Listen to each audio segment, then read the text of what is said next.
Hi there, let's crochet Leo. First, grab your set and remove the lid. I'll actually use it to store the items I won't need. Here you've got the care instructions along with the yarn.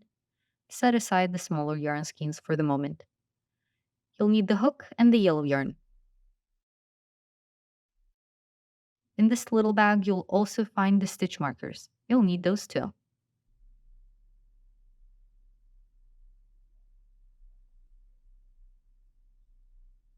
Set the stuffing aside.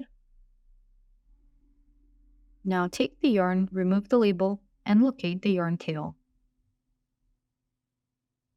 Place the yarn ball inside the tin. This way the yarn will stay clean and unravel smoothly. It will also help you control the tension in the yarn.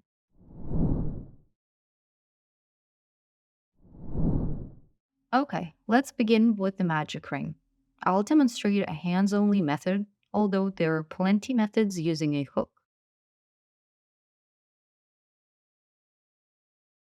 Take the yarn, holding the yarn tail with your left hand and the working yarn with your right hand. The working yarn is the one attached to the yarn ball, and the tail is the one that's being cut off. Now let's start with the base of the ring.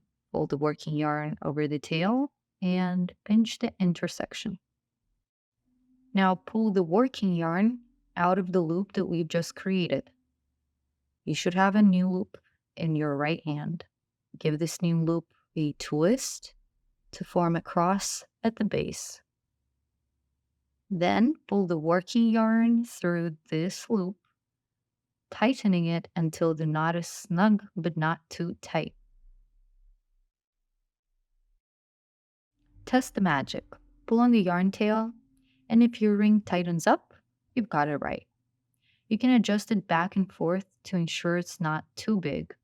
If it's too big, it's going to be uncomfortable to work with in the next step. Now put the yarn tail back inside the ring. This will keep these two strands of yarn nicely together. And pull the loop to adjust it to the size of the hook. Insert the hook in the loop and check the size of the loop. It is quite clear that this loop is too big for our hook, so we're going to pull on the yarn to make it a little tighter. Make sure the loop on the hook is just the size of the tip of the hook. This allows the hook to slide easily in and out of the loop. Now turn your palm face up, place your yarn on the pinky and the ring finger.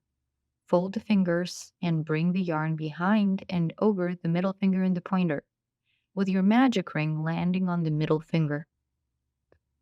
Hold the ring with your thumb, but not too close to the knot to allow space for the hook. Make sure you've got the tension in your working yarn and in your ring. This will make it easier for you to crochet. Let's start row 1, 6 single stitches.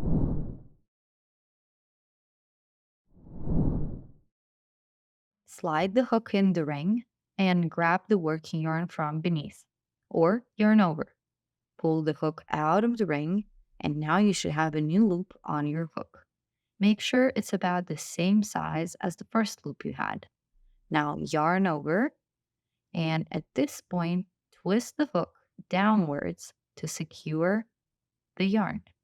This will make it easier to pull the working yarn through both of the loops on your hook.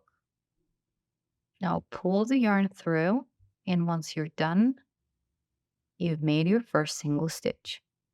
Check the size of the loop so it's just about the tip size of the hook, and continue putting in stitches into your ring. We have 5 more to do. Put your hook in the ring, yarn over, and twist the tip of the hook just to secure the yarn. Pull out a new loop, make sure it's the right size, and yarn over again. Twist the tip of the hook and pull the working yarn through both loops on the hook. You should have only one loop on the hook when you're done. Now let's make 4 more single stitches into the ring.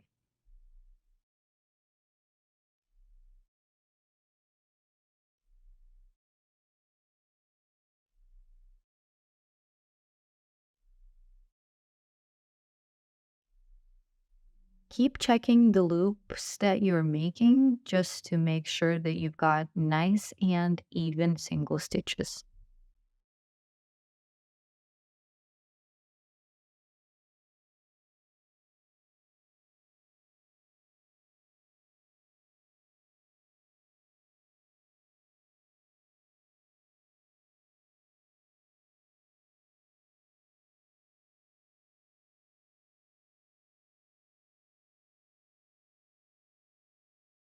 Once you're done with the sixth stitch, pull on the hook to make a larger loop. This will save our last stitch from falling apart. Here you can see we've got our 6 stitches all lined up. Each stitch has the shape of a V. Now let's tighten our ring. Get the yarn tail out and pinch the last stitch in the ring and pull on the yarn tail so that the ring tightens but not all the way. To count your stitches, turn your work so that the edge is facing you and begin counting from the first stitch. You can gently pinch each stitch to make it easier to see the next one. The large loop that we pulled out with the hook is the end of the row and is not considered a stitch. This is the stitch number 1, 2, 3, 4, 5, and 6.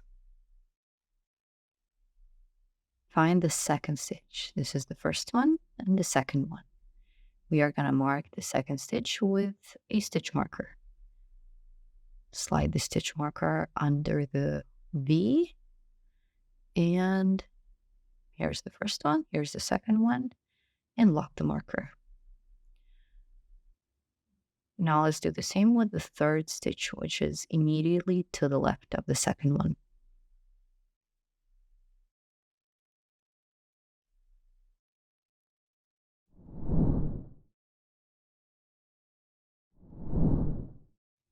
Here is our row 1 with 6 single stitches.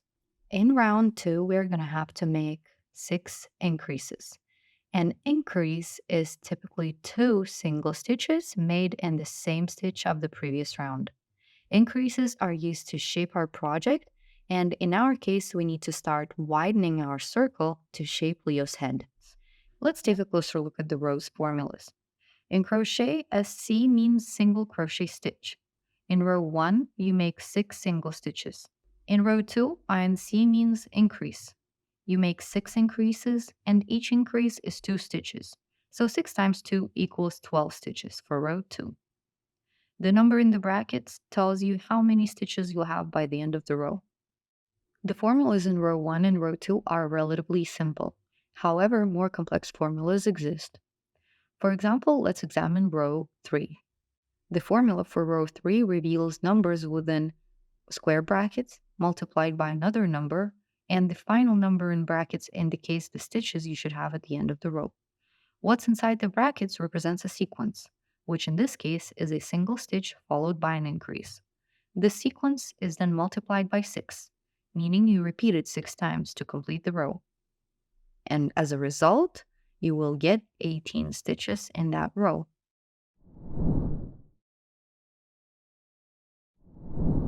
Now let's start the second row. Put your hook in the loop and tighten it. Get your yarn in working position. Now we gotta make our 6 increases. So put your hook under the first V, the one that's not marked. Make sure you have 3 loops on your hook. Yarn over and pull the yarn out of that stitch. Now yarn over again. Don't forget to twist the tip of the hook. Yarn over and twist the tip of the hook. And pull the working yarn through both loops. Now that we've made our first stitch, we have to mark it as the first stitch of our second row. Put the marker in the stitch that you've just created. And now let's continue making our increase. We are going to put our hook in the same loop, not in the second stitch where the blue marker is, in the same first stitch, and pull the working yarn out of it again. Yarn over and pull the working yarn through both loops on the hook. This is our second stitch. Now our first increase is complete. So now we are going to work our second increase into the second stitch of the row. Remove the blue marker. That's where our second stitch is. And work an increase into that stitch.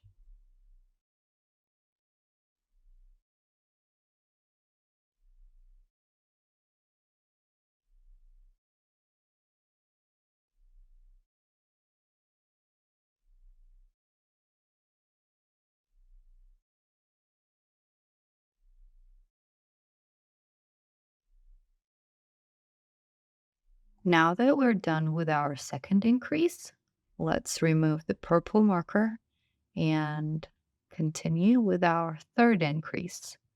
So we're going to put 2 more single stitches into the third stitch of the previous round.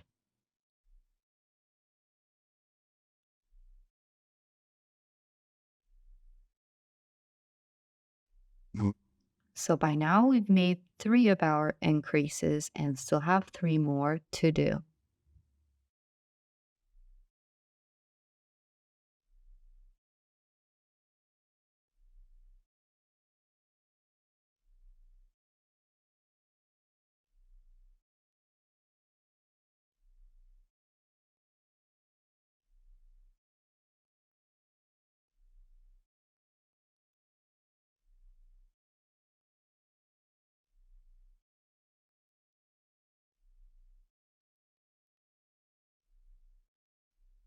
Now that we're done with row 2, let's pull out the hook, and now we're going to tighten up the center of the ring. Turn your work around and find the yarn tail. Pinch your project with your thumb and pointer. Pull on the yarn tail to make sure the ring is nice and tight. You can also pull some more if you find it necessary. So once you're done, you're ready to start row 3. In row 3, we are going to follow a simple pattern where one single stitch is followed by an increase. So first, I will remove the marker that we marked the beginning of the row with. And in that stitch where the marker was, I am going to make a single stitch.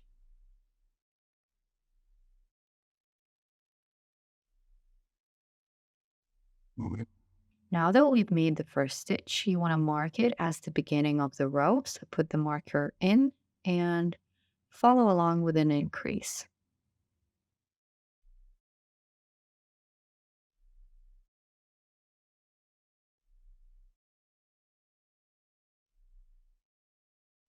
Now we're going to repeat the pattern. Make a single stitch and then an increase.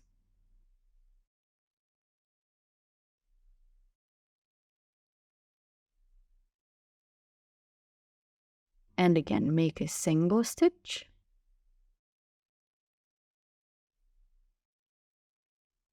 and an increase.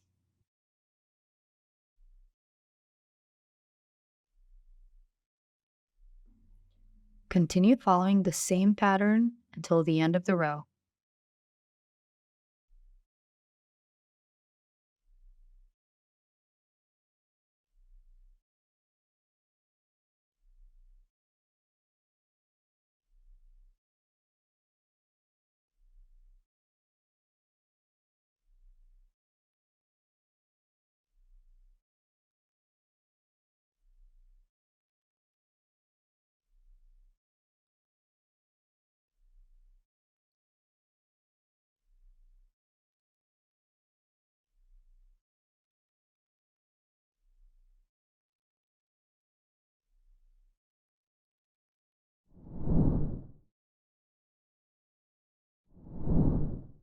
Now let's learn how the right side looks via the wrong side.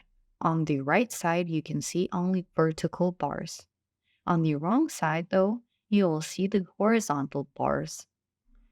You want to hold your project so the right side is always facing you. You already know how to count your stitches by the rim, counting the V's, but let me show you what those look like when you look directly at your project. Here is the center of our work. This is the 6 single stitches that we've put in the ring. This bump here is where our second row has started. So let's look closer at what we see here. We can see the posts of the stitches that trace back into this hole.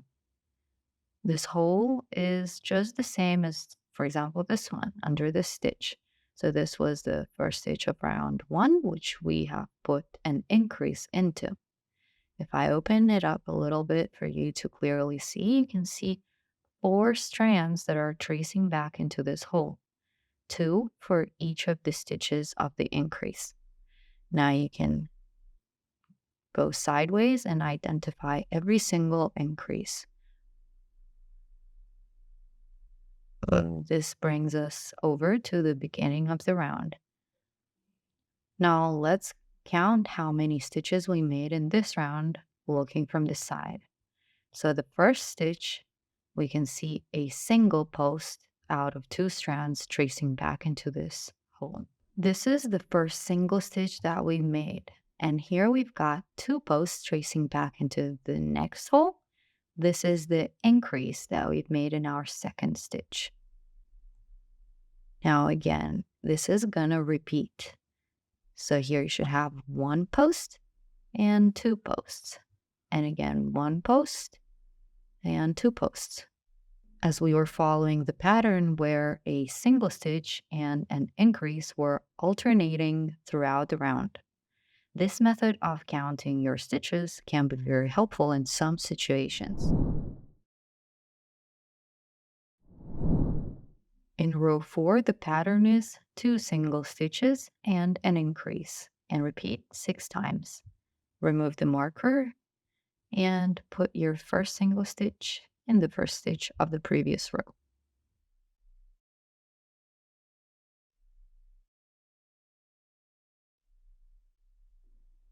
Don't forget to mark your first stitch with a marker and follow along to make another single stitch.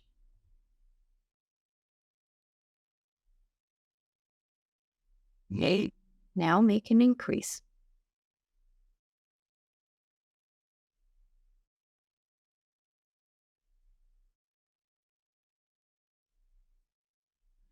Now repeat the pattern 5 more times. 2 single stitches and an increase.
When you're done with row 4, you should have 24 single stitches.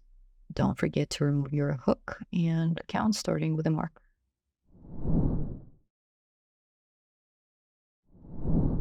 So what happens if you found that you have too little or too many stitches in your row?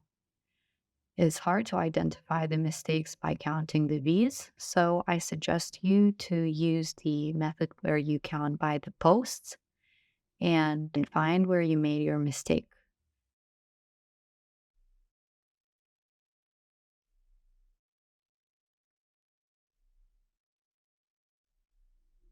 Whenever you figured it out, place your finger on the last stitch that has to stay and gently pull on the yarn. This is called frogging. Pull on the yarn until you actually have that stitch with its loop left in your fingers.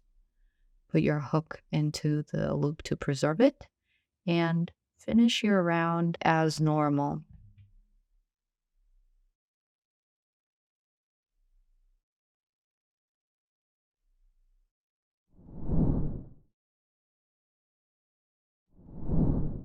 In row 5, the pattern we're going to follow is 3 single stitches and an increase.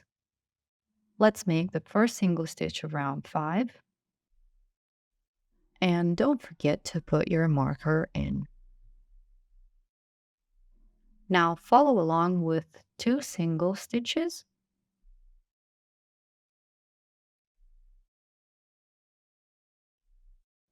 and an increase. Repeat 5 more times.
Always check how many stitches you got in the previous round. In round 5, you should have had 30 stitches.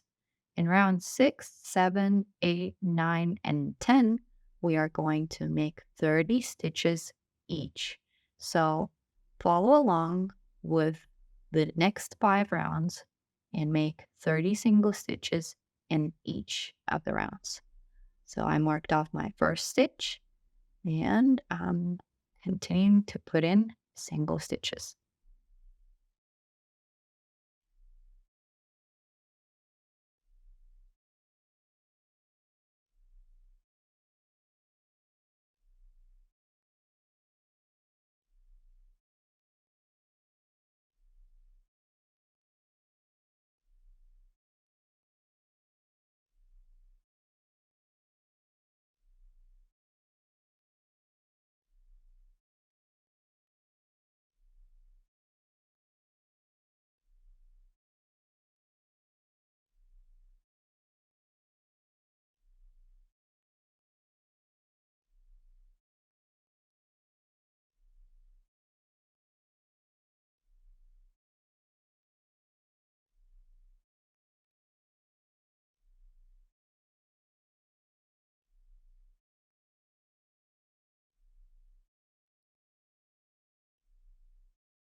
There will be times when you need to count the number of rows that you made.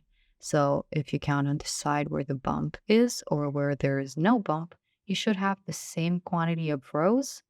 Of course, if you finish the last row. So this is 1, 2, 3, 4, 5, 6, 7, 8 rows.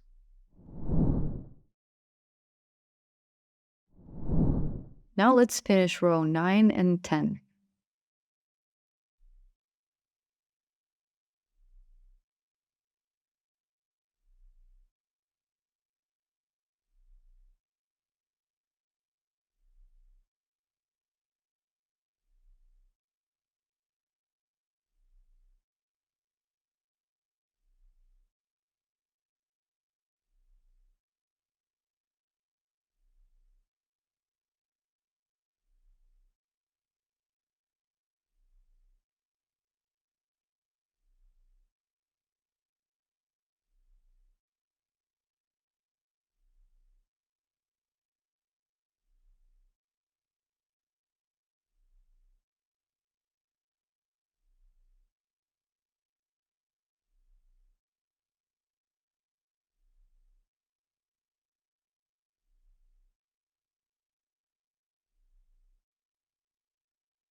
Make sure to count the number of rows just to double check that you've got everything right. And if you've got 10 rows like I do, follow along to row number 11.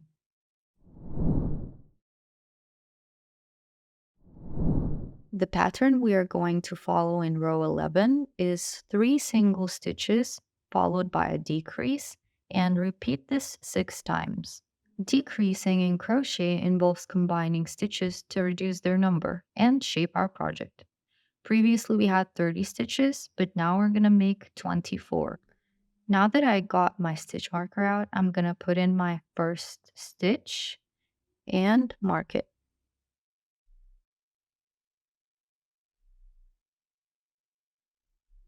Now I'm going to make 2 more single stitches.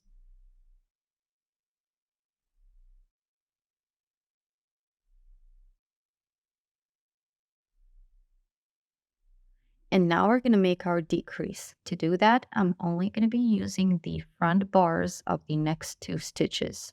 So I'll put my hook under one side of the V only and do the same to the stitch immediately to the left. Now I'll pull the yarn through those loops, forming 2 loops on my hook. And now, as usual, yarn over and pull the yarn through both loops on your hook again. So now we've done our decrease. Let's follow along with the pattern and make 3 single stitches and a decrease.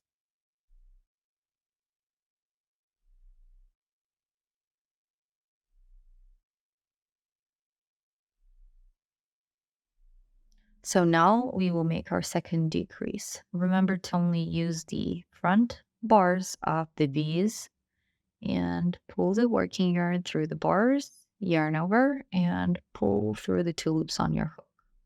Now you can also look at the rim to find the next full V that you've got to put your single stitches into.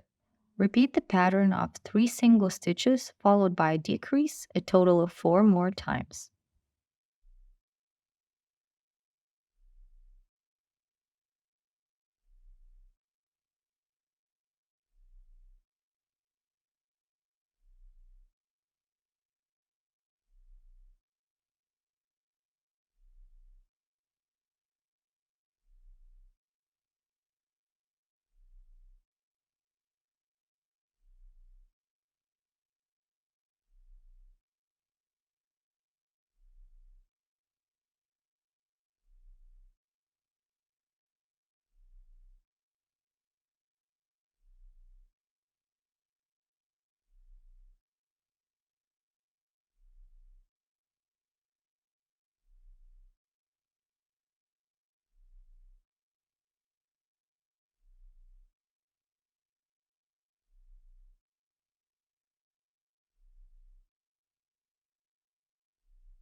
Once you're done with your last decrease, pull the hook out and count your stitches. You should have 24.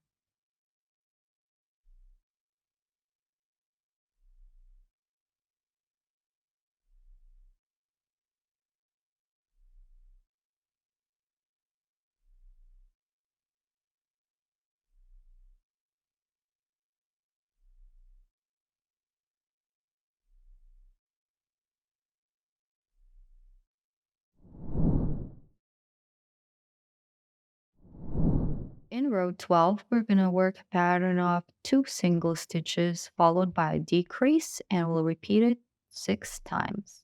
We should end up with 18 stitches in row 12. Here's my first single stitch, and I'm going to put the marker in it. Now I'm going to continue making 1 single stitch and a decrease.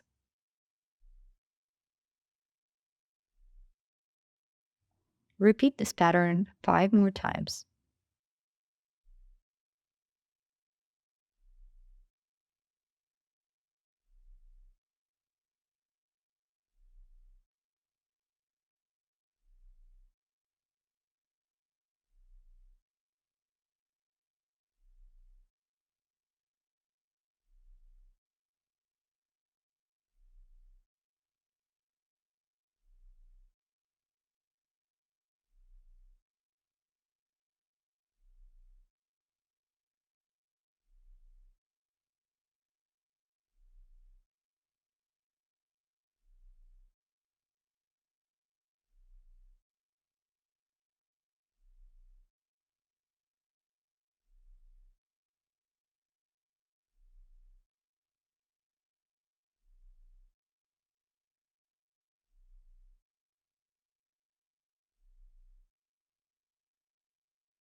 Once you're done, count your stitches and make sure you've got 18.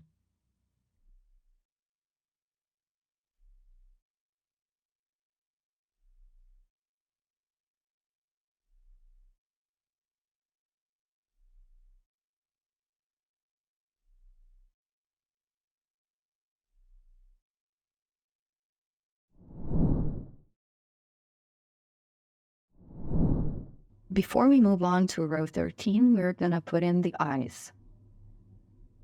The eyes come with a silver pad that makes them shine, as well as a backing that you use to lock the eye in place. Once you put on that backing, it is going to be very hard to take it off.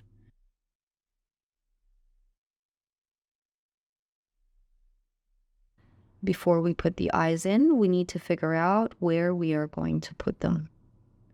So make sure that the bump of the second row is turned to the left and the beginning of the second row is facing you. The eyes are supposed to go between the 6th and the 7th row. 1, 2, 3, 4, 5, 6, and 7. Select a hole to the left between the 6th and the 7th row. Put a stitch marker into this hole. This is where we're going to put one of the eyes. You might want to double check that this hole is between the 6th and the 7th rows.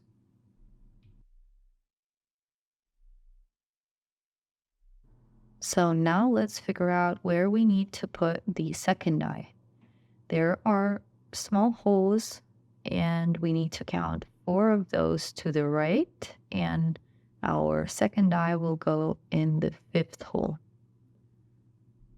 So count the 5th hole from the stitch marker to the right and widen that hole a little bit so you can clearly see it, and put a stitch marker in there. Now let's check. We should have the stitch marker in a hole, then 4 holes to the right, and a stitch marker in the 5th hole. You can also count by the bars here. You should have 5 bars between the stitch markers. Now you can use the stitch marker to widen this hole just a little bit and remove the stitch marker and put the eye in this hole. You can also remove the second stitch marker and replace it with an eye, but I am going to keep the stitch marker here just so the eye doesn't fall out. Now let's secure the first eye. Find the stem of the eye inside the project and put the backing on it. Then press with your thumbs until it clicks shut. Once you're sure the eye is secure, proceed to put in the second eye. You may want to use the stitch marker to make the hole a little wider and then put in the eye.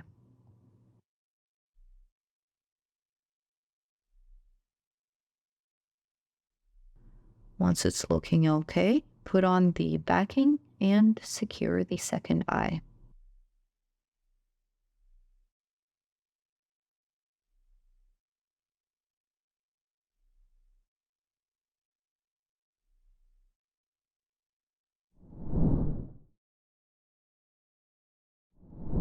In row 13, we are going to alternate between a single stitch and a decrease. So make a single stitch first, then a decrease, and repeat this pattern 5 more times. When you're done with this row, you should have 12 stitches.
When you're done with the last increase, pull the hook out and count the stitches to make sure you have 12.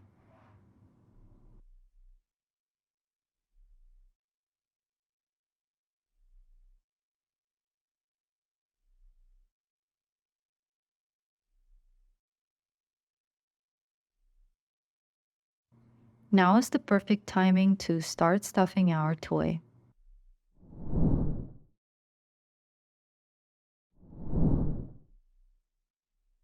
Get some of the stuffing and make sure it's nice and even. Spread it with your fingers where necessary.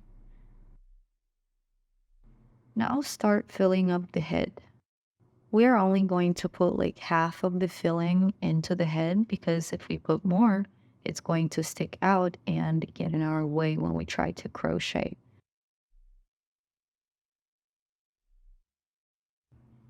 Make sure you put all that stuffing in nice and neatly and then check. If your toy is still too soft, you can add a little more.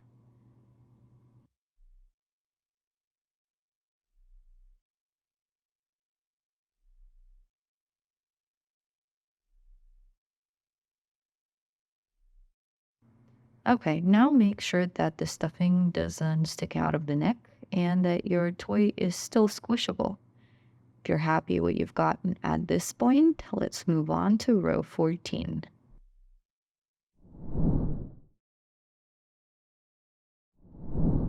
In row 14, we're going to make 12 single stitches. Remove your stitch marker and get a hold of the yarn. Now you might want to use your middle finger as a divider between the stuffing and your crochet piece. This will make it easier not to pull the stuffing out of the loops together with the working yarn.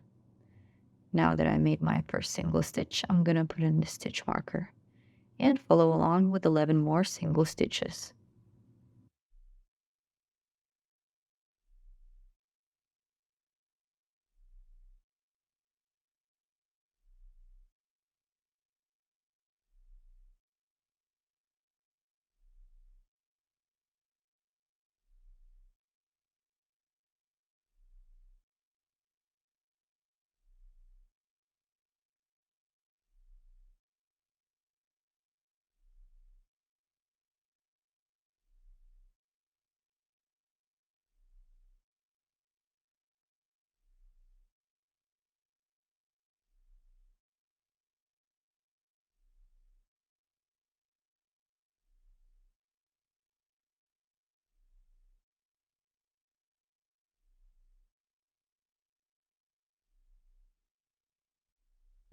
Don't forget to count your stitches before we move on to row 15.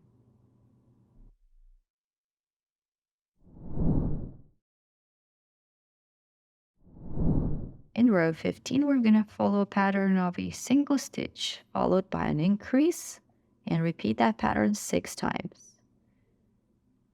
Now that I've put my first single stitch in, I will put in the marker and follow along with the increase. At the end of row 15, we should have 18 stitches.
As always, don't forget to count your stitches.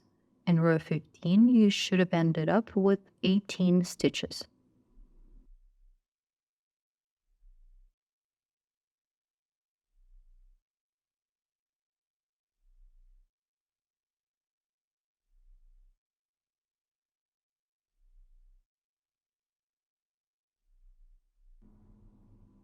If all looks right and you've got 18 stitches, move on to row 16. In row 16, you need to make 18 single stitches.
In row 17, we're going to repeat the pattern of 2 single stitches followed by an increase, a total of 6 times.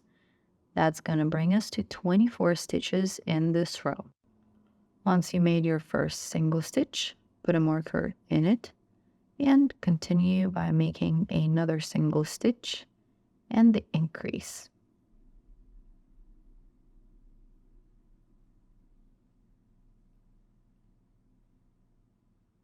Repeat the pattern 5 more times. Single stitch,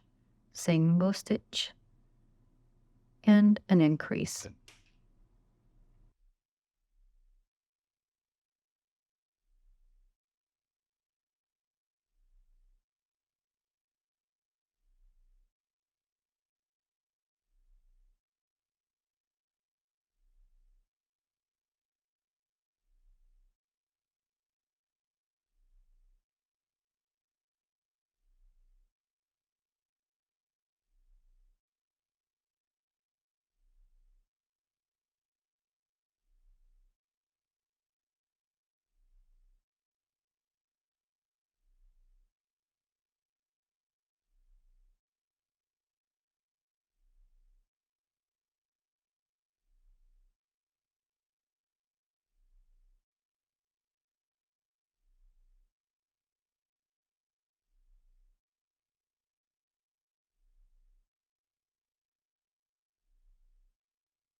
Before moving on to row 18, count the stitches starting with the stitch marker. You should have 24 stitches.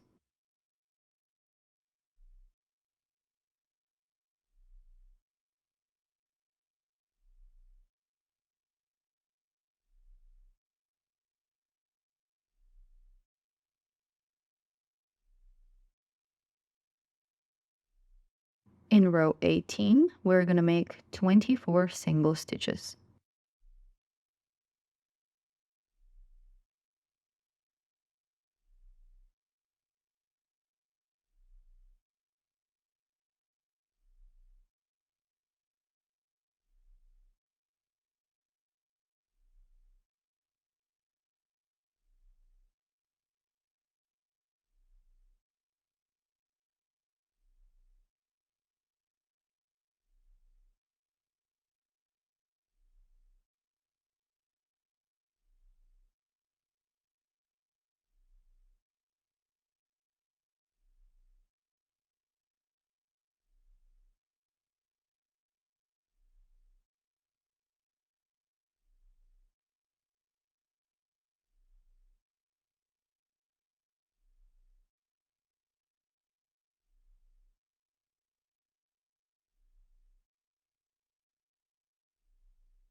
Now let's continue with row 19.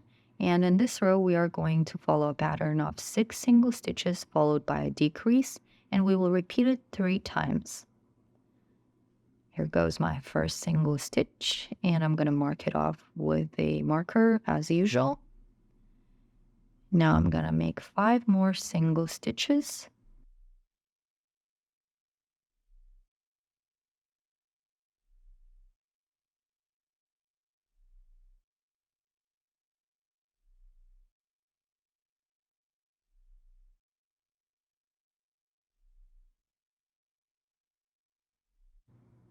And a decrease.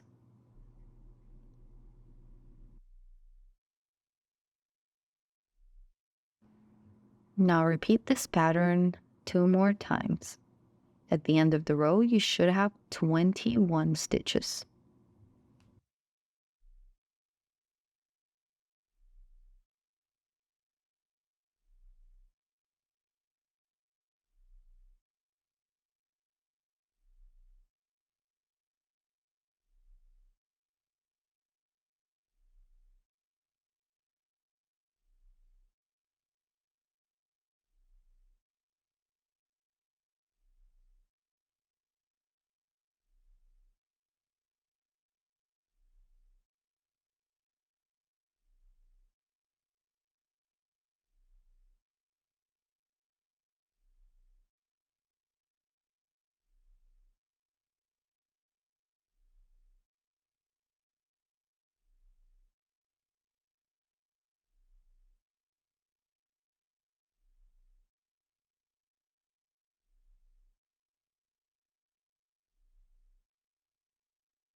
As always, count the number of stitches you got in row 19, and then we will move on to row 20.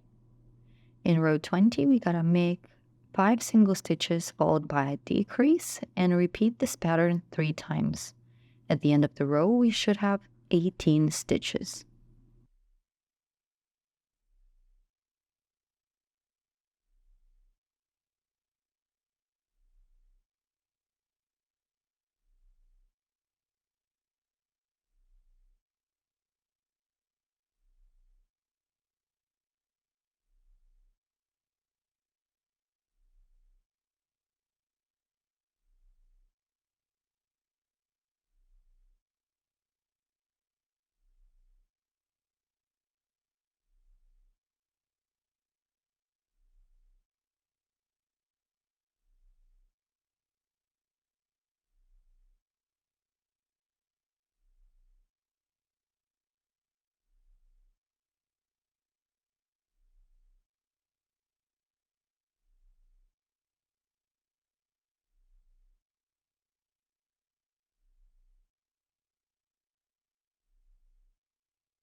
Once you're done making your last decrease in row 20, make sure to count your stitches, and we're gonna fill up our toy. Grab your stuffing and start putting it into the toy in small pieces. Make sure to spread the stuffing with your fingers if you feel any dense parts. We're gonna first fill up the head, and only then we are gonna move on to fill up the rest of the body. Continue stuffing the head until it reaches the desired density. You don't want to overfill your toy because what's that going to do is just distort the stitches, make the toy less squishy, and it's possibly going to make it harder to sew in the ears, arms, legs, and the tail.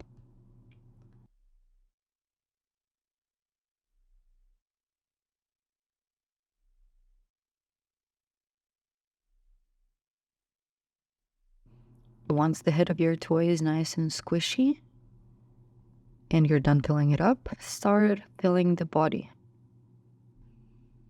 To make sure that the neck is going to stay thin, make sure not to put any stuffing exactly where the neck is.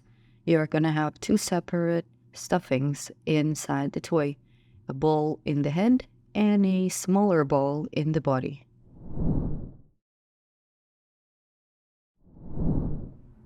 Once we're done stuffing our toy, we're going to move on to row 21. In this row, the pattern we're going to follow is a single stitch followed by a decrease, and repeat that 6 times. Don't forget to put in your stitch marker when you're done with the first stitch of the row. And once you're done your single stitch, follow along making a decrease, and then repeat the pattern 5 more times.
Now you want to make sure that you fill up the toy completely, because in round 22 we are going to close it off.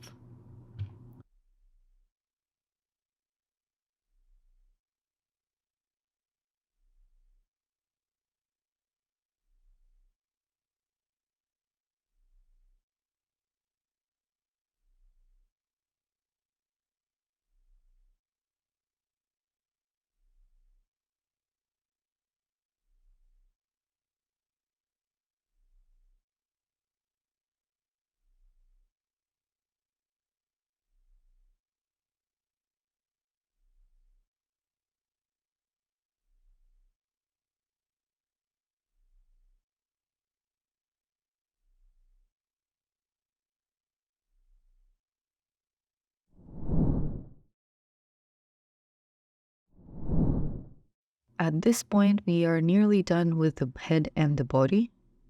So in round 22, we are going to make a total of 6 decreases.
We are going to make our last decrease a little differently. So we are again going to pick up the front bars of the stitches, pull the working yarn through those front bars, and now pull the loop that's just formed through the loop you had on your hook. This will make the end of this row a little smoother. And now we can remove the stitch marker as well as cut off the yarn. We will need a 3 to 4 inch tail to fasten off the body. Pull the yarn tail out of the last stitch and just double check that everything is okay. To fasten off your toy, you will need the tapestry needle that came in your set. Feed the yarn through the needle and proceed to fasten off the opening that we have at the bottom of our body. To do that, we're going to use the top bar of every second stitch, guiding the needle from the center of the opening to the outside. So insert your needle and pull the yarn tail through, tighten, and move on to the stitch after the next one. So miss this stitch and put your needle under the next one. Pull the yarn through and tighten again. Now you're gonna ignore the next stitch and use the one immediately to the right to finish off the fastening process. Pull on the yarn tail to make sure everything is nice and tight. And now we're gonna hide the yarn tail. To do that, put your needle into the stitch immediately to the right of the yarn tail and pull it out on the other side. Now we want to secure our yarn tail. To do that, we're going to have to select the stitch where we are going to put our needle next. It can't be a stitch in the same row because you will form a horizontal bar and you want to imitate the post, so choose a stitch in the row above. It can be the one to the left or to the right, but immediately next to the yarn tail. Guide your needle through the body and take it out anywhere you like. This should be enough, but you can also make another stitch and make sure to choose a stitch in the row below or above. And once you've chosen your stitch, pull your needle out on the other side of the body. You also want to make sure that you do not pull too tight on that yarn because it will form a dent in the body. To fix such an issue, you will actually just need to stick your needle in the next stitch to the stitch that's being tightened and just push it up with your needle. If you have some filling sticking out, you can actually poke it back in with the needle or insert your needle and move it up and down under the stitch where the stuffing is showing. Now you've finished the head and body of our plushie. We are going to leave the yarn tail here and move on to the next steps.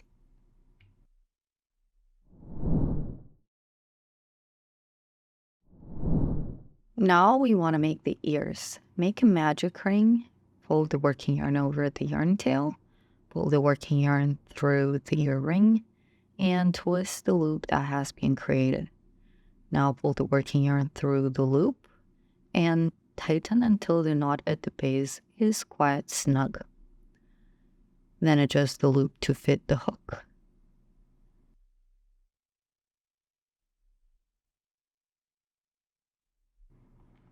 Now put the hook through the loop and tighten it to fit the size of the hook. Now we're going to make 6 single stitches into the ring.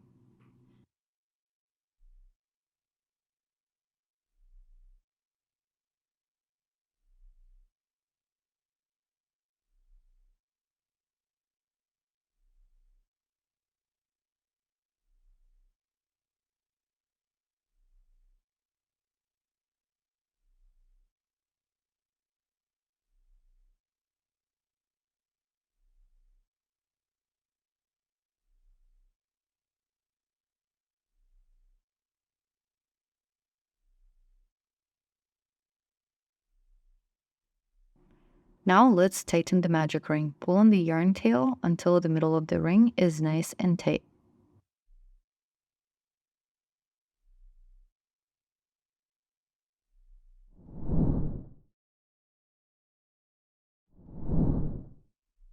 For our ears, we are not going to start our second row in the first stitch of row 1. We are actually going to turn our work, but before we do that, we need to make a single chain stitch. Chain stitches are simple, just yarn over and pull the yarn through the loop on your hook. Now flip your project. This chain stitch serves as a turning chain and provides the height needed to begin row 2.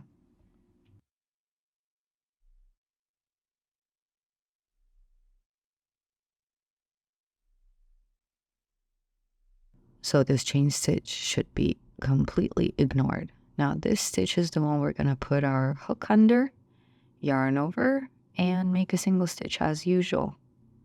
Now we're going to follow the pattern of a single stitch followed by an increase. So I'm going to make an increase in this second stitch. And we're also not going to mark off the start of the row because it's quite obvious where it is. So what we're going to do is just repeat the pattern of a single stitch followed by an increase until we reach the end of the row.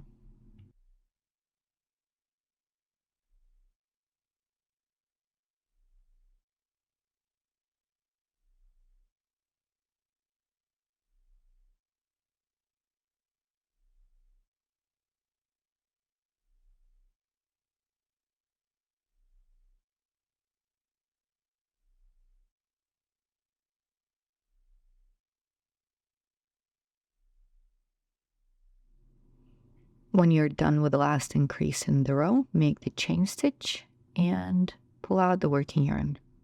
Remove your hook and fold the ear.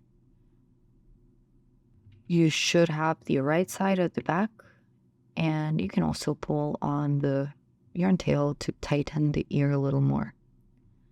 Now we will cut off the working yarn, leaving a 3 to 4 inch tail. Now pull the yarn tail through the loop to make sure it's nice and secure, and the ear is ready. Once again, make sure that the right side is at the back of the ear and that the wrong side is hidden inside the ear. Feel free to rewind this video to make the second ear, and once you've got both ears ready, we're going to set them aside and move on to the legs.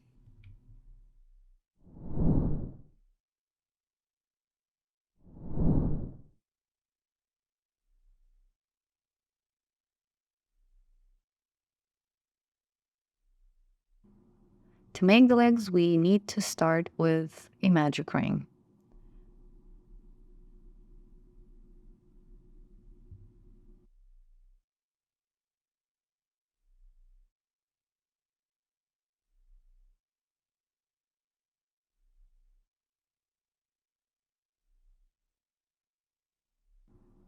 In row 1, we need to put 6 single stitches into the ring.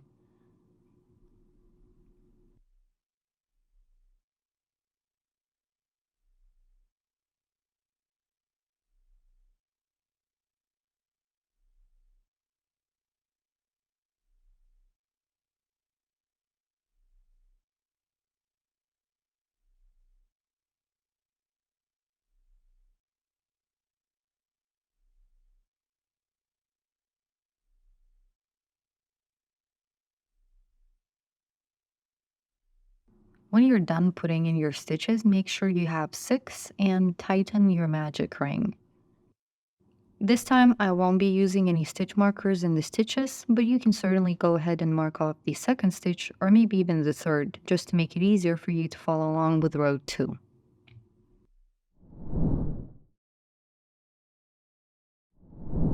In row 2, we are going to make 6 increases, which means putting 2 single stitches into each stitch from the previous row.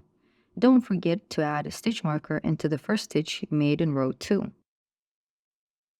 Now work another single stitch into the first stitch of row 1 to form your increase. Make 5 more increases to complete row 2.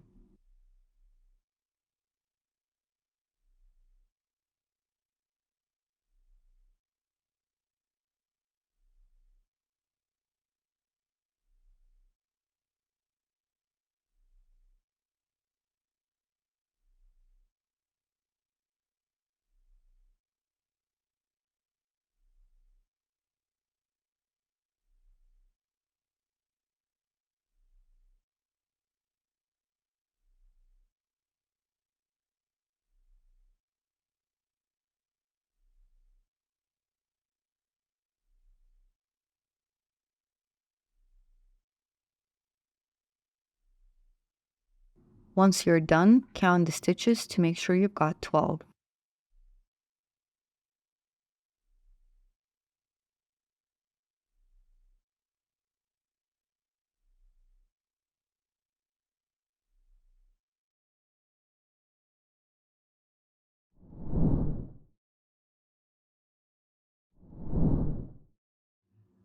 In row 2, we are going to follow a pattern of a single stitch followed by a decrease, and we're going to repeat that 6 times.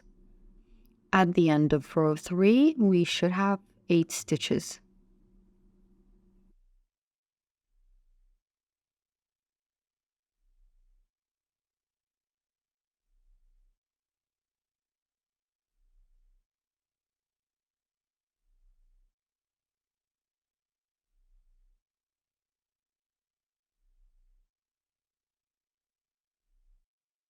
This point, the leg is going to start curving, so you might want to put your middle finger into the leg. This will keep you from accidentally catching on to different stitches on the opposite side, or alternatively, you can pinch the project or fold it in half to see all of the stitches clearly. Be precise with where you put your hook and make sure you're using the exact stitch you should be.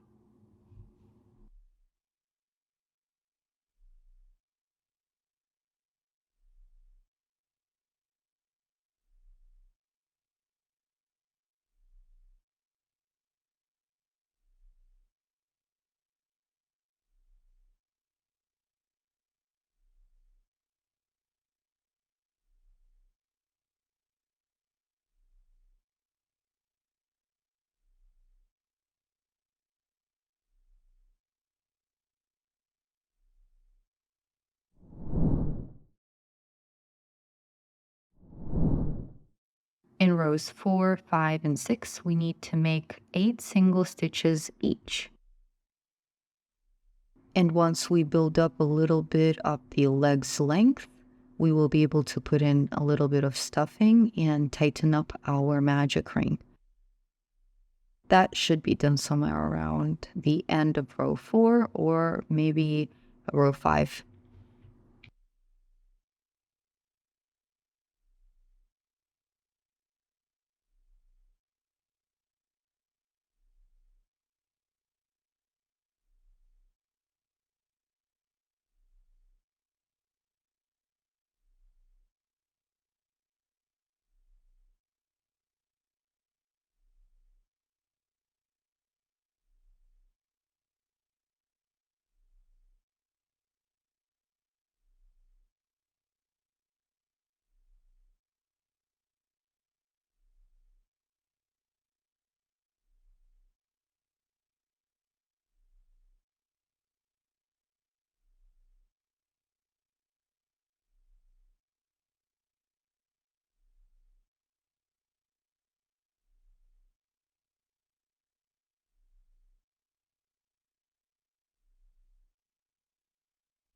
Now let's make sure we tighten up that magic ring and get rid of that hole. So pull on the yarn tail until the hole disappears.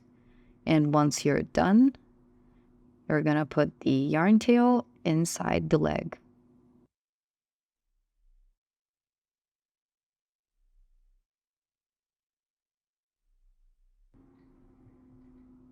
We are also going to add in some stuffing, just a teeny tiny bit, maybe a little bit more, just to keep our leg nice and squishy too.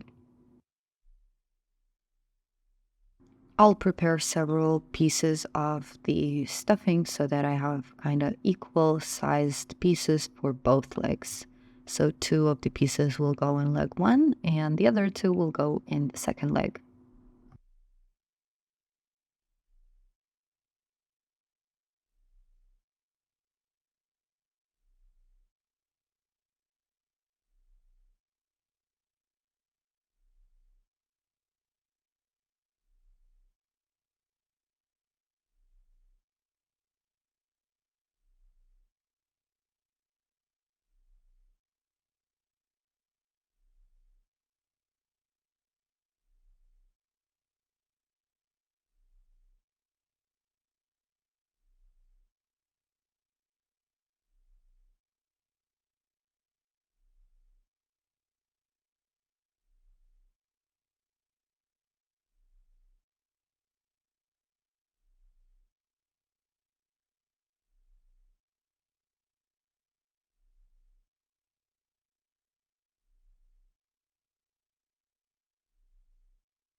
Now we're going to single stitch 2 sides together to close off the leg.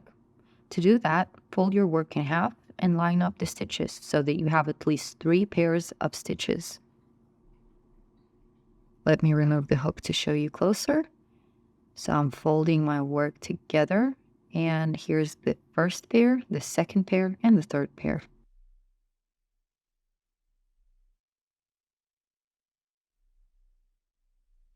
Now I'm gonna put my hook through the first pair of stitches, pull the working yarn out, and yarn over. This creates my first connecting single stitch. Now I'm gonna make the second one. I'll put the hook through the second pair of stitches and make a single stitch. Now I'll finish off with the third pair. Now pull out a large loop and remove your hook. So shape the leg a little bit with your fingers to ensure it has a flat bottom and a slight slope at the top. Cut off the working yarn, leaving a 3 to 4 inch tail for sewing. Pull the yarn tail completely through the last stitch and repeat the process to make the second leg. To make the arms, we will start with a magic ring 2.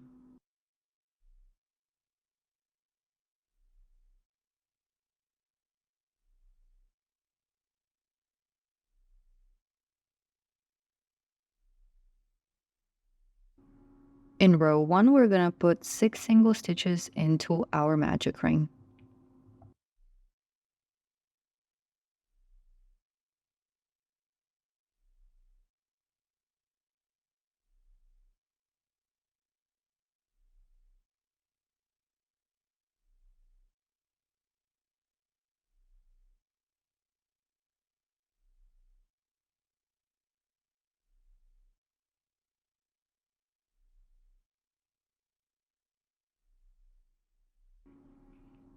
As usual, make sure to count your stitches before you move on. If everything is good, just tighten your magic ring. Remember not to tighten too much. And let's move on to row 2.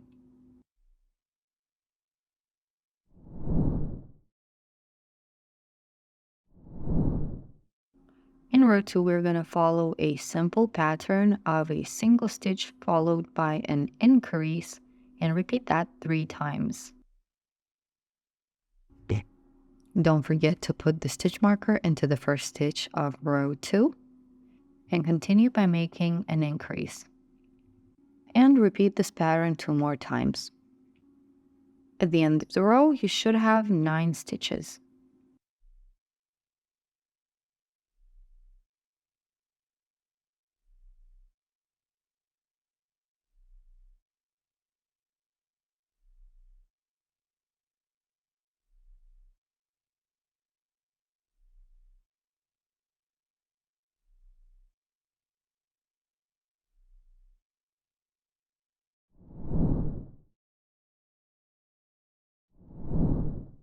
Now we're going to move on to row 3, so remove your marker, and in row 3, you are going to make 9 single stitches.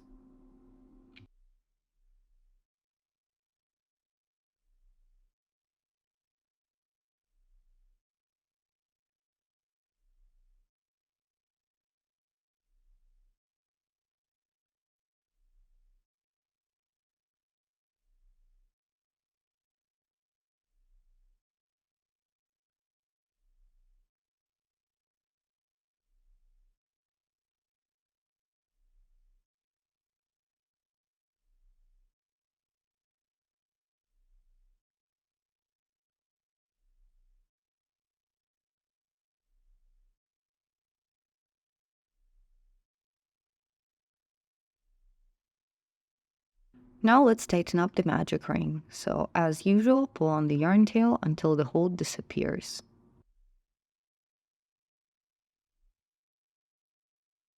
Remove your stitch marker and hide the tail in the arm.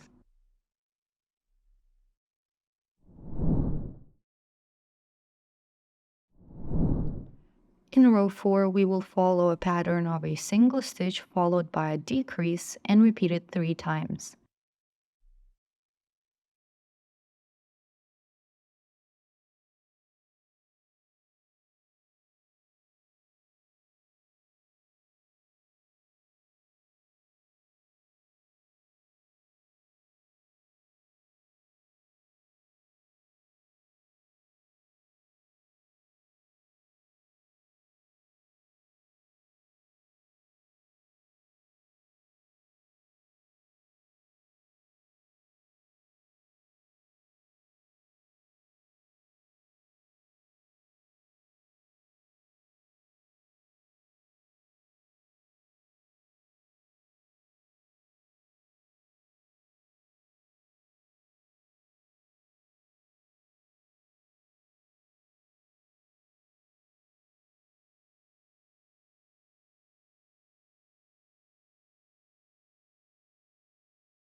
In row 5, we will make 6 single stitches.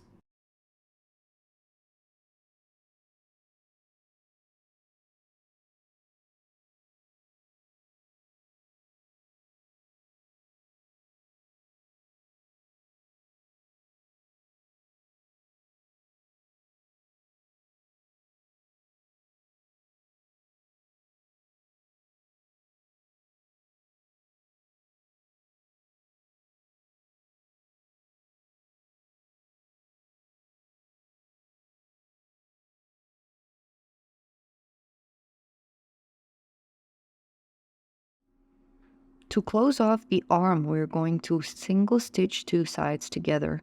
So again, just like with the leg, line up the stitches so you have 2 pairs and put your hook through the first pair.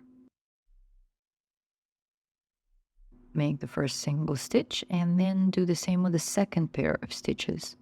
Insert your hook through both and complete your single stitch. At this point, the arm is done. Cut off the working yarn, leaving a 3 to 4 inch tail for sewing. Repeat this process to make the second arm.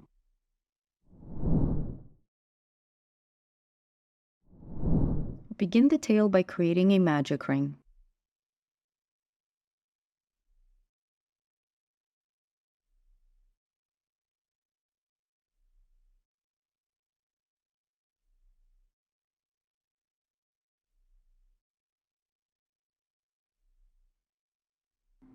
In row 1, we're going to work 4 single stitches into the ring.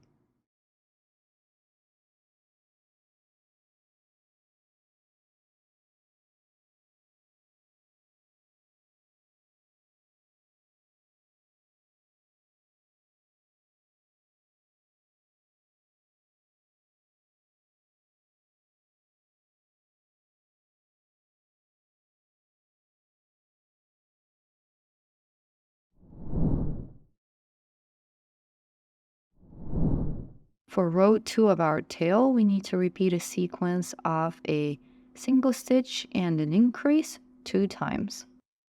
I'm not using any stitch markers for the tail because it's too thin. If you wish, you can try to use a stitch marker anyway.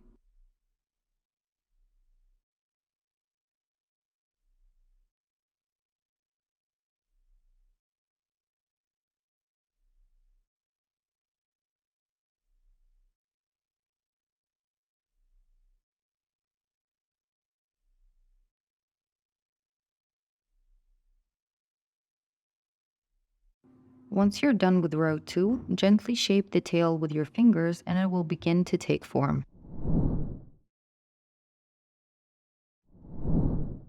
Starting from row 3, work at least 8 rows, each with 6 single stitches.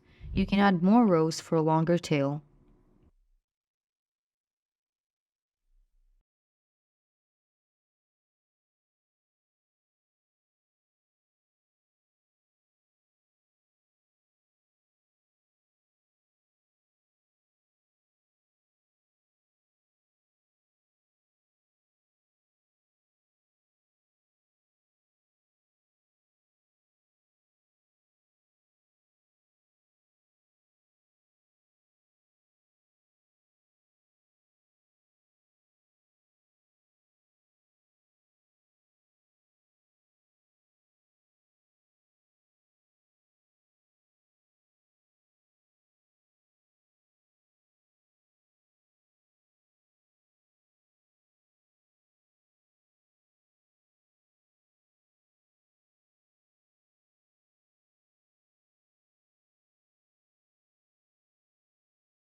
After completing the tail, remove your hook.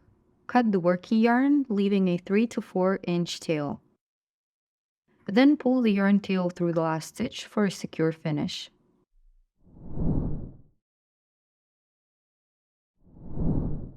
To make the 2 white rounds for the muzzle, begin with a magic ring and make 6 single stitches.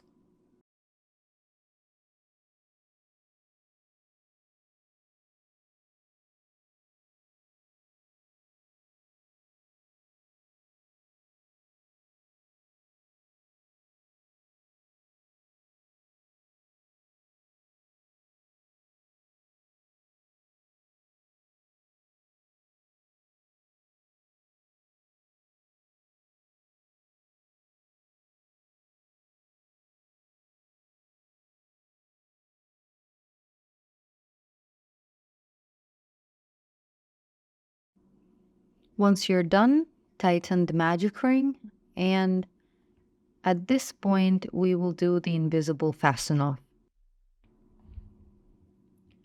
Cut the working yarn, leaving a 3 to 4 inch tail. Pull the yarn tail through the stitch.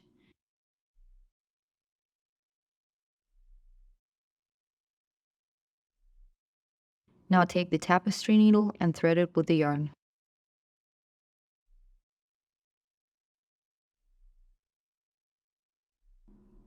Now hold the ring so that you can clearly see the rim of the round and the stitches. Take your needle and go underneath the first stitch of the row, moving from right to left. Now we're going to finish off by inserting the needle in the middle of the last stitch from the top to the bottom direction. Then take the needle out on the wrong side of the project. This imitates a stitch, allowing for the invisible fasten off. Repeat this process once more to create the second part of the muzzle. Now we are starting to sew in the legs. All you need are the legs and the tapestry needle. First, position the first leg by aligning it with the center of the body. You can also match it up with the very middle of the fastened off ring. Turn your toy to face you and make sure you're happy with the position of the leg. To secure it, use a stitch marker.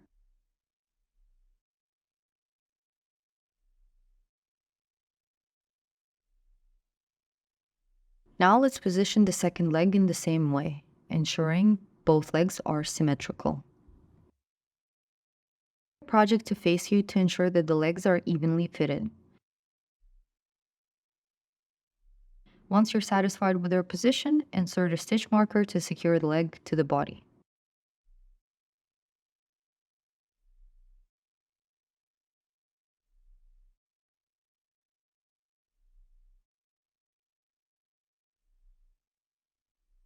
To start sewing in the first leg, grab the tapestry needle and thread it with the yarn tail of the first leg.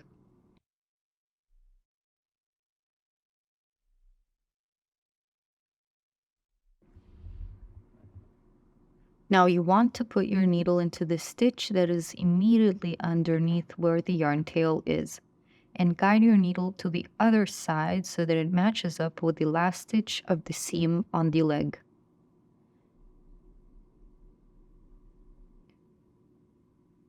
Take your needle out of the body first, so not going through the leg yet, and then grab the last stitch of the seam with the needle from underneath and guide the needle to the top. Now you can remove the stitch marker so it's not getting in the way. Check that your leg is still positioned how you liked it, and then insert your needle back into the same stitch that it came out of. Guide the needle through the body and take it out of the stitch that it feels most comfortable to put the needle through. Now that we have secured the leg to the body, let's leave it as it is so that we can change its position easily if necessary. And let's move on to securing the second leg. Thread the needle with the yarn tail of the second leg. Because this time our yarn tail is on the side rather than in the middle, we are going to start sewing from the side towards the center of the toy. Make sure your leg is positioned correctly and then put your needle into the stitch that is right underneath the yarn tail. Guide the needle through to the middle of the body and pull it out of the body.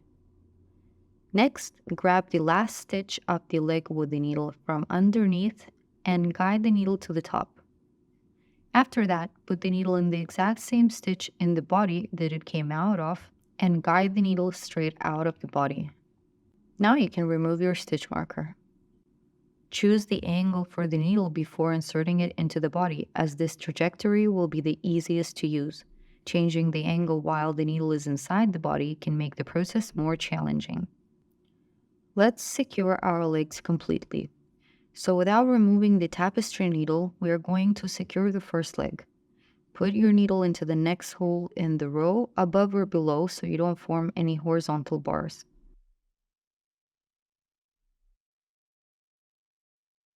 Take the needle out of the middle stitch of the first leg.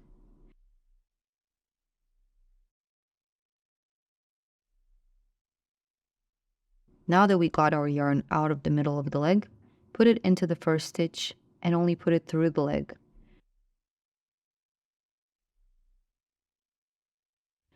We're going to make it adhere to the body, so put your needle into the body, parallel to the seam of the leg, and grab a couple of stitches, maybe one or two. Now do the same on the leg itself. Make sure that the needle is parallel to the seam of the leg and grab a couple of stitches. Once that's done, insert your needle into the stitch that's immediately under the yarn tail and take your needle out at the back of the body. Now our leg is nice and secure, and it's also adhering to the body, which makes it look much nicer. Leave the yarn tail at the back for now, and let's switch to securing the other leg. So grab the other yarn tail and thread it through the needle. Now you want to repeat the same process. Put your needle in the row above or below to form another vertical bar and imitate a stitch, and bring the needle out of the middle stitch on the leg.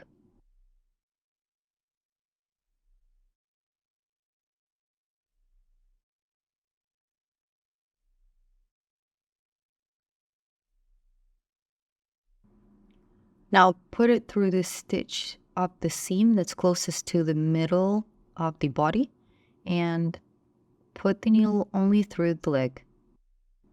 And now put the needle into the body and guide it through several stitches parallel to the seam of the leg. Now turn your work around and do the same on the leg itself. Make sure you're only sewing through the top layer of the leg and not the bottom one.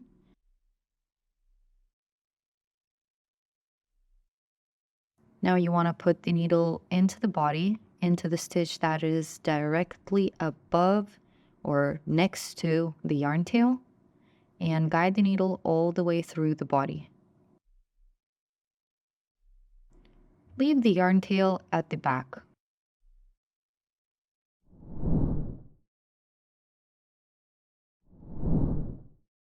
Now let's move on to sewing on the arms.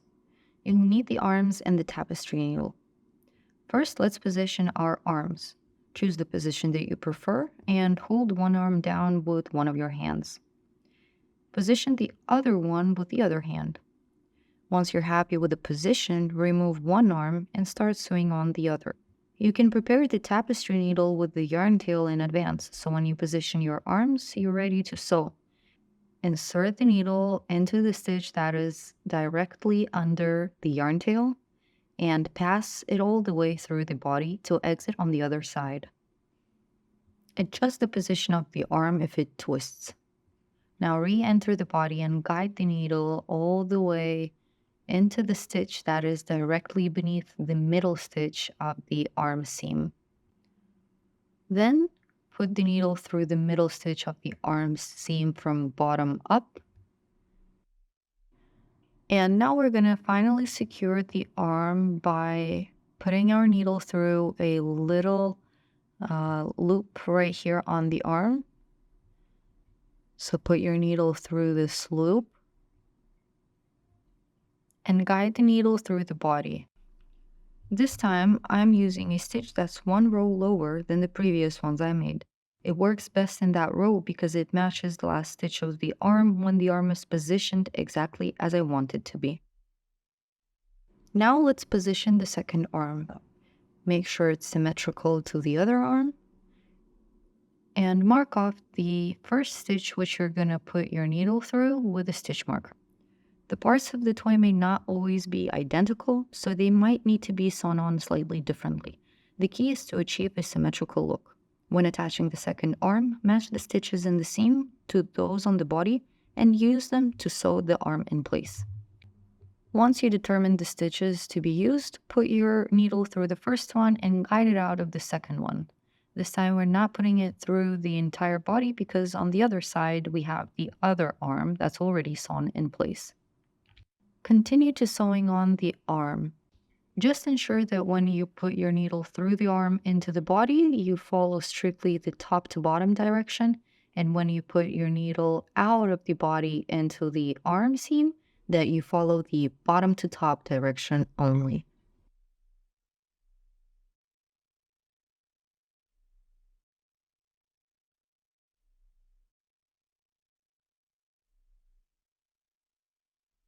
After sewing through all the stitches in the arm seam, pass the needle through the entire body using the stitch immediately below the yarn tail.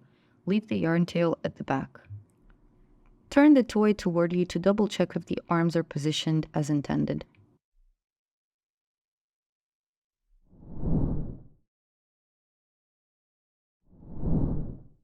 Now let's position the ears. Put the first ear where you think it fits best, and then put the other ear symmetrically. Check if you like how it's looking, and if so, let's start sewing on the first ear. In the ears, we've got two yarn tails, the working yarn and the yarn tail from the magic ring. Make sure to use the tail from the magic ring and thread it through the needle. We are going to use this yarn tail to temporarily secure our ears before we sew them in place.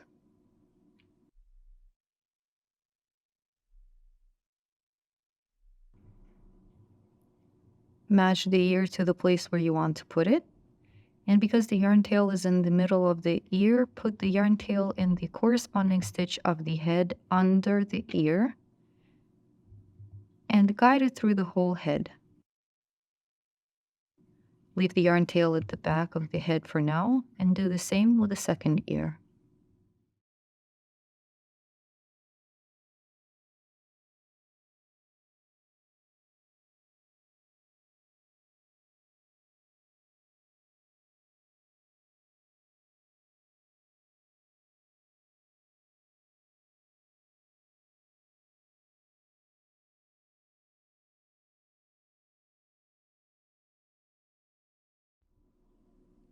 Try to make the ears symmetrical.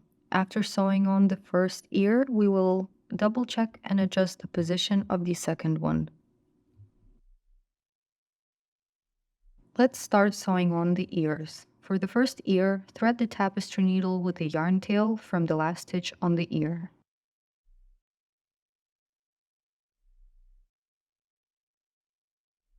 Hold the ear close to the head and insert your needle into the stitch right below where the yarn tail is. Pull it out in front of the ear. Then pick up the next stitch of the ear from the bottom up. Alternatively, you could have brought the needle out of the head behind the ear and put it through the same stitch from back to front. Next, insert your needle into the stitch in the head that is immediately under the yarn tail, and bring the needle out of the stitch that's directly under the last stitch on the bottom rim of the ear.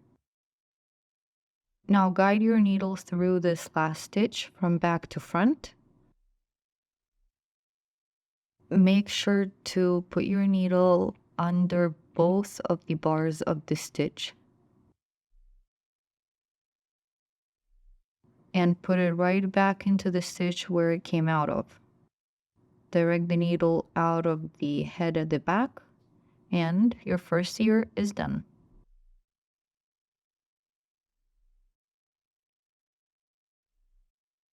I decided to reposition the second ear because it was initially too close to the top of the head. To help me determine the new placement, I'm using the eyes as a reference to better fit the ear.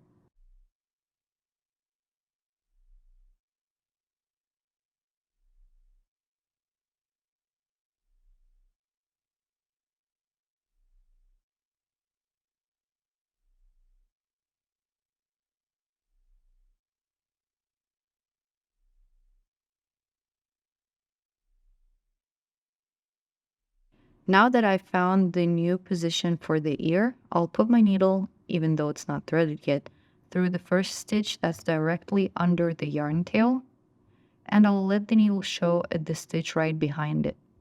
Then I will thread the needle.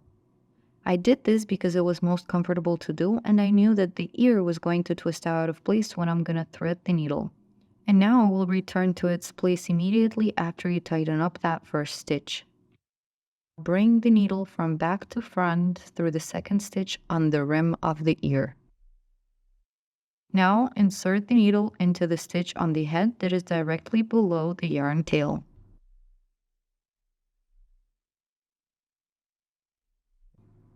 Take the needle out behind the ear and make another stitch from back to front through the ear and into the head.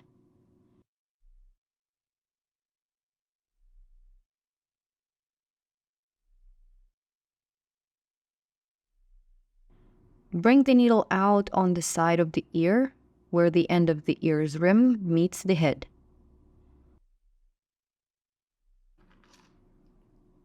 Put the needle through the last stitch on the ear's rim.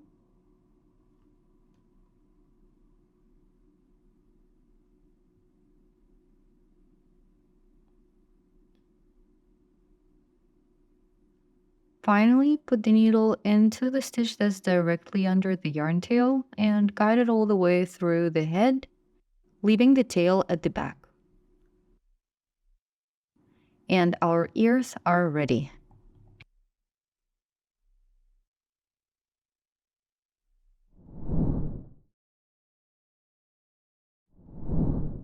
Now let's work on the muzzle. First, locate the yarn tail of the magic ring in the middle of the piece and thread it through the needle.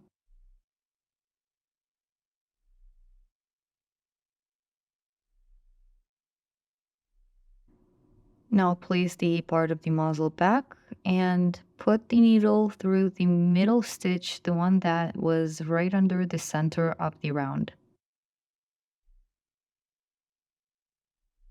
Leave this tail at the back for now, and we're going to use the other tail for sewing, the one that's left at the front. Now let's position the second piece.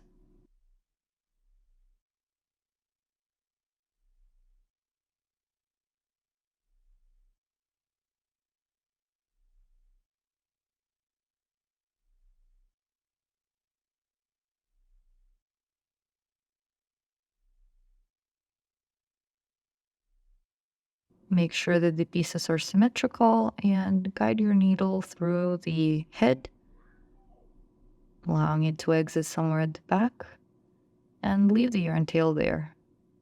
Rotate both pieces to make sure that the invisible fastened off stitches are in the very middle of the face where the two parts meet. This will make it easier for us to hide these stitches better.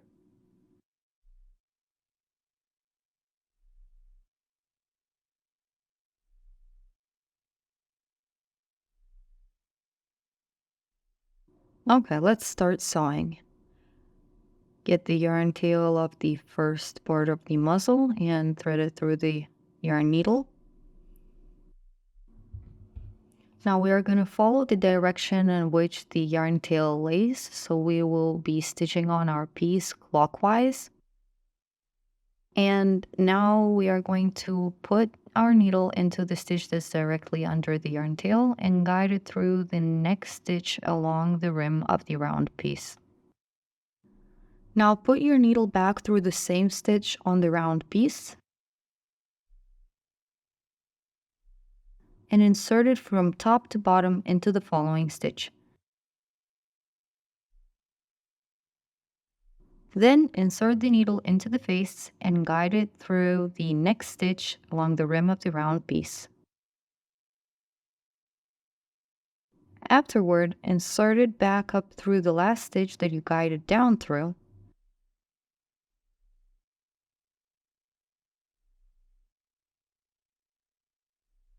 Continue sewing on the face in the same manner. Remember to maintain the directions as shown. When entering the round piece, go from bottom to top, and when entering the face, go from top to bottom. This way the seam will be nearly invisible.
And now let's repeat all of these steps with the second part of the muzzle.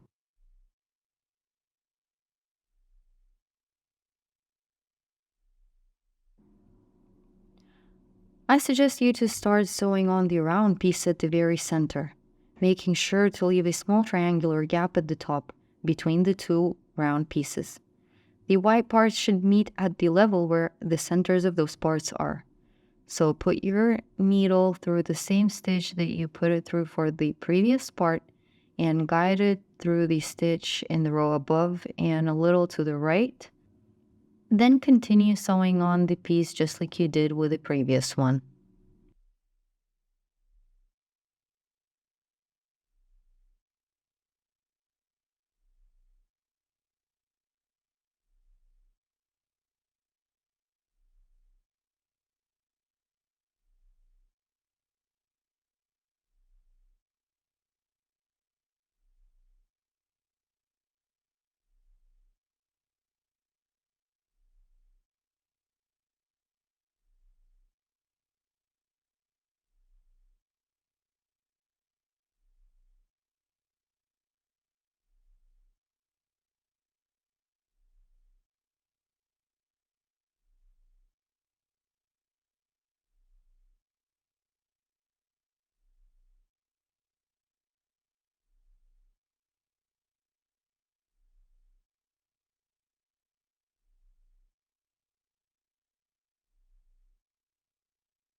And the muzzle is ready.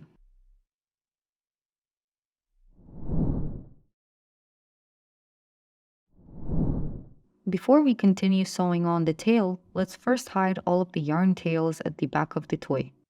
To do this, we need to ensure that pairs of yarn tails come out of the same stitch.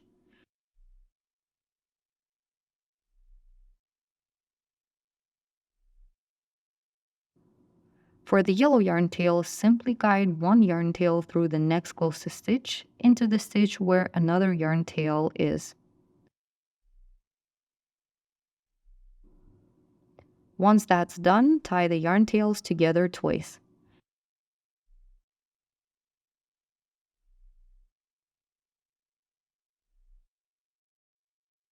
Cut off the excess yarn tails above the knot.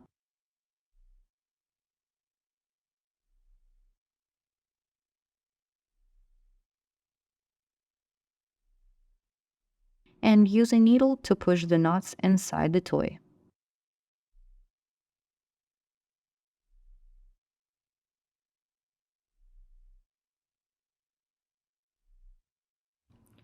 To match up pairs of white yarn tails, insert the needle into the stitch where one white yarn tail is and guide it out of the stitch where another one is. Then thread the needle and reposition this yarn tail from one stitch to the other. This way we avoid creating any white bars over the toy.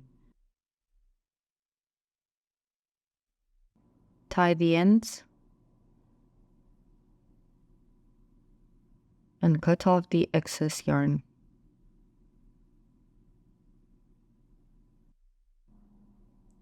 Then hide the knot using the needle.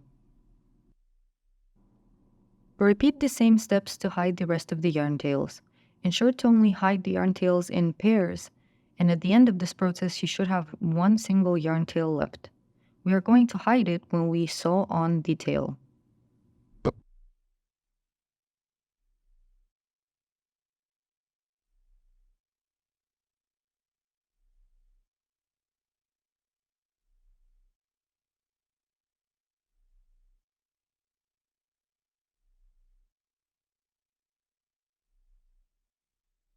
Let's start sewing on the tail. First, we'll do the invisible fasten off on the tail. Put your needle under the next stitch in the round and then insert it in the middle of the previous stitch from top down.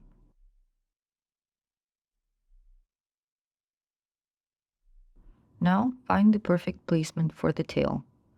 It should be quite low.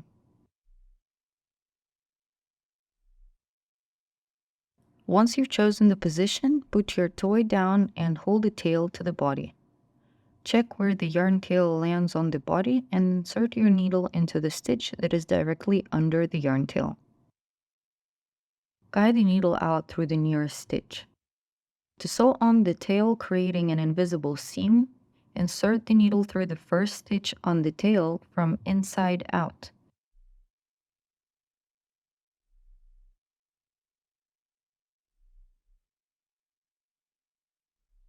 And then insert the needle into the next stitch of the tail from out in.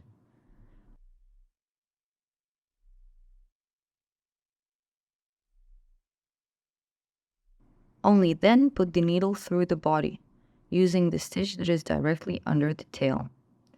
Now sew all the rest of the stitches to the body.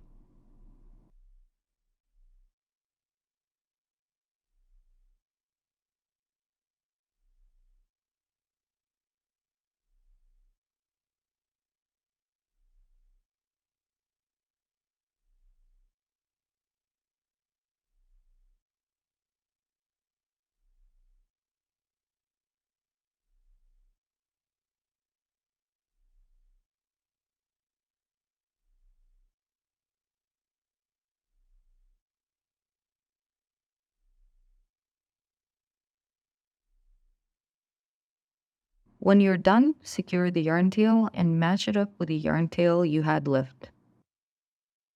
And hide both of those yarn tails.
We are finally ready to decorate our toy, and after this step, it will be complete.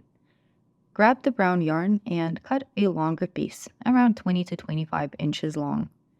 Then thread the yarn through the needle, and let's start creating the nose.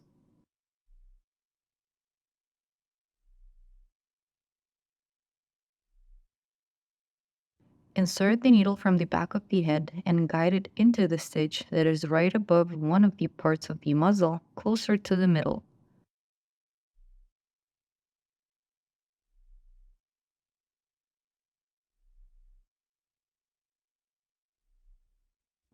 Leave the yarn tail at the back of the head and insert the needle into the stitch that is directly between the two parts of the muzzle in the very center, and bring it out of the stitch that is opposite and symmetrical to the first stitch that we put our needle through.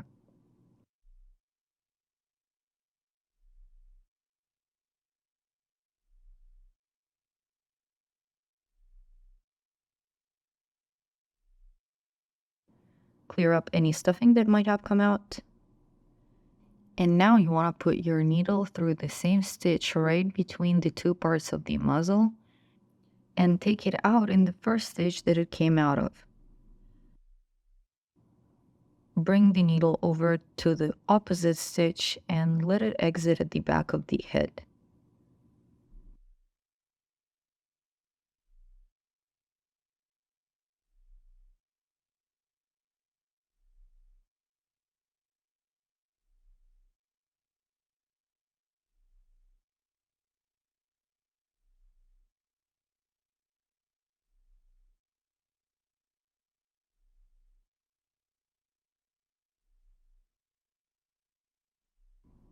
Remove any stuffing that might have come out. And you can also shape the nose with your needle. Make sure it's nice and even, and when you're happy with that, let's move on to the leopard print.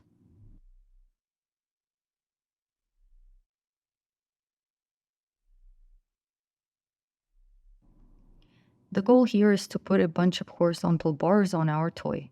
You can do that by putting your needle into the stitch immediately beside the stitch that the needle came out of. Take the needle out of any stitch where you want your next leopard spot to be. Repeat this process to create as many leopard spots as you desire.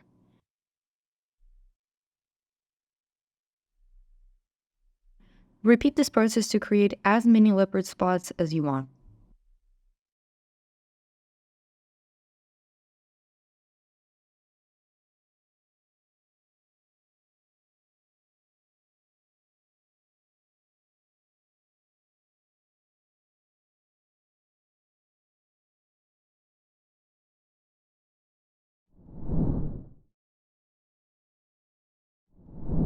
Finish off by cleaning up the stuffing that might have come out.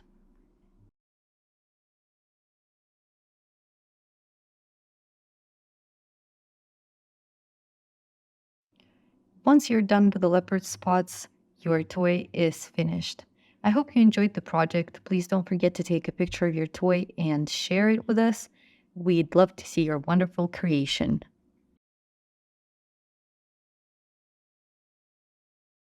Thank you, and bye for now.